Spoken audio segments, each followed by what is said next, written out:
女人出嫁为什么要彩礼？这是我见过最好的答案。说起彩礼，很多人深恶痛绝，也有人认为少了彩礼，婆家对人就不尊重了，男人也不会珍惜缘分。也有一些婚姻被天价彩礼挡在了门外，着实令人心痛。那为什么明知彩礼对婚姻不是很友善，作为娘家人还是要彩礼呢？真的不是一切朝前看，还得综合分析，找到人情方面的答案。一传统的礼节需要尊重，礼记有言：男女无媒不交，无帛不相见。从古书记载来看，彩礼作为一种礼节，一直以来就有。古人讲究的是父母之命，媒妁之言。当男方父母把彩礼交到女方父母的手里的时候，一段缘分就算是定下来了。同时给彩礼的时候还有媒人作为见证，就算儿女都年幼，只要有了交办彩礼的行为就算数。多年后儿女长大了，就按照之前的约定来办。现如今自由恋爱了，我们不再局限于父母的安排，也一定要媒人撮合，但是某一些传统的礼节仍旧是不能忽视。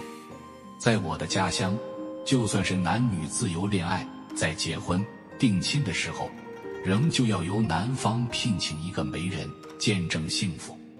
与此同时，要给媒人送上新衣服、鞋子、红包等。唐代张九龄说：人之所以为贵，以其有信有礼；国之所以能强，亦云为嘉信于义。除了法律层面对婚礼的约束，更要看到道德和礼仪层面的约束。没有礼法的婚姻，这是要乱套的，就像我们对婚闹非常讨厌一样。人穷还真的不是舍去彩礼的理由。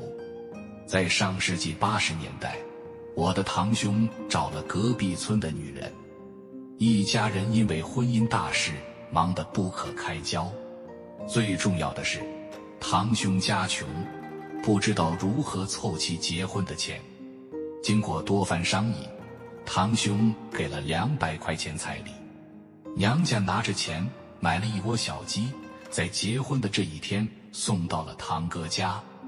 还别说，堂哥后来变成了养殖户，家庭也富起来了。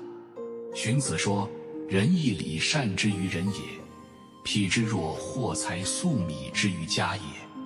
是的，一个讲礼节的家庭是很善意的，以后的日子也不会很差。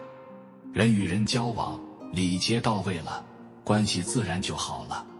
关系好了，人得到帮助的可能性更大，人生发展也就顺利了。这就是众人拾柴的道理。反过来看，但凡丢掉礼仪的人，是不会尊重人的，也会随时败坏道德底线。二婚庆的颜面需要争取。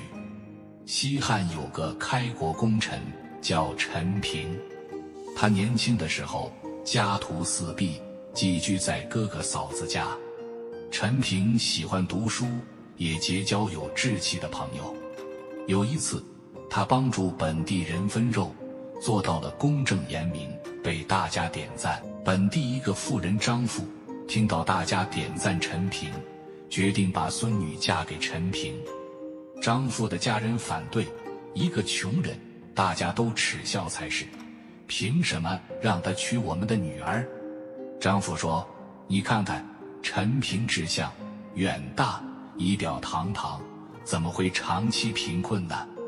婚姻大事是定下来了，但是陈平没有钱，也没有房子，彩礼是给不起的。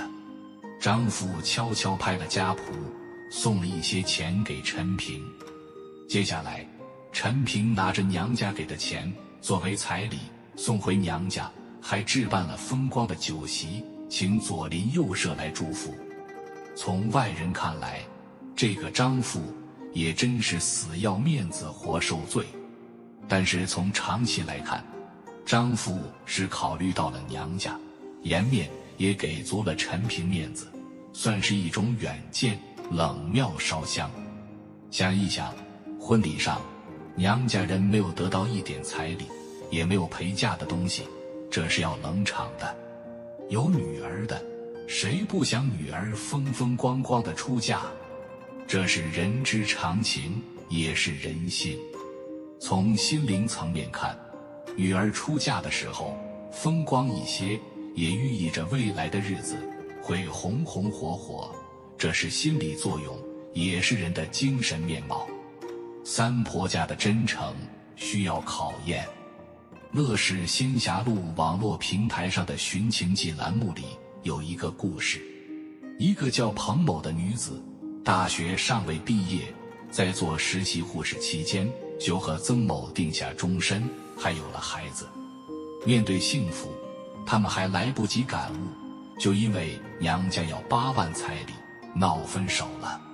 据了解，曾家的长辈认为彭某太厉害，大家不喜欢，又加上生活比较困难，对于婚姻也就失去了信心。曾家的父母也早就离婚，对子女的成长的关爱也显得不够到位。毫无疑问，一个人要分手是可以找到万万千千的理由的，两个人要相爱也能找到万万千千的理由。关键看人对婚姻是否执着。从彩礼数额来看，或许是多了一点，但是从人际关系来看，婆家人是否有主动找娘家人协商呢？彩礼变成了爱情的难题，但是办法总比困难多。若是亲家之间的关系好一点点，那么什么都有余地，女方也能够通情达理。有时候彩礼就是一个窥探爱情真伪的窗口，也是双方父母见面协商的机会。还真的不必谈钱就变色。儿女是父母的心头肉，所有的父母都希望儿女过得更好，促进婚姻，这是共同的目标。只有那些不负责任的父母，不担当的男人，才会动不动就放弃婚姻。但凡遇到彩礼的梗，能够好好商议，用行动去证明爱情的男人以及婆家才更加靠谱。当然，彩礼给多少还得讲理。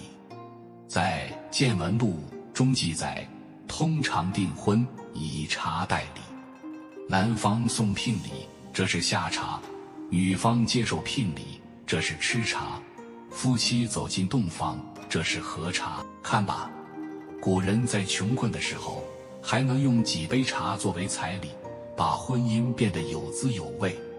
婚姻本是两个大家庭的关系在改变，其根本是礼轻情意重，只是要注意沟通的方式方法，也要积极主动，别耗着。